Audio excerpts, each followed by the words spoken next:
Hello and welcome to this video. So in this video we are gonna learn how to import files in SASS. So we are gonna create a div with the class box, and we are gonna create a div with the class card where both of them has a paragraph in them. And then we are gonna create two files. One of them is called box.scss and the other one is called card.scss. And in them we are gonna have the styling for both of those elements, but we're gonna keep them in separate files to keep a structure in SASS.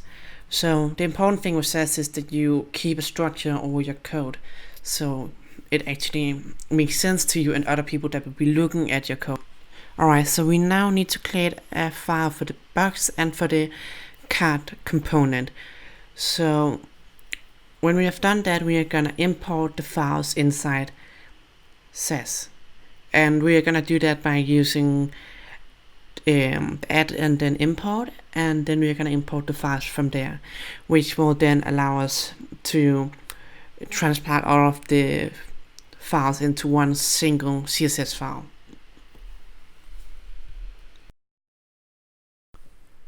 Alright, so we're gonna add some styling into classes just to see that it's gonna be applied.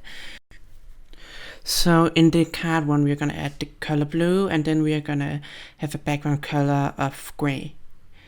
And then we are gonna transpile the file inside our terminal. Again, you don't have to use the watch command, but that's the one I recommend using, because then you can always keep track of the code and see what happens. And then if you go in and look at your CSS file, you notice that it's all transpiled into one file, but we have more files in our SASS directory. And the reason why it's important to import it all into import only one CSS file is it improves performance a lot. So we need to only have one CSS file that we import. Alright, thank you for watching this video.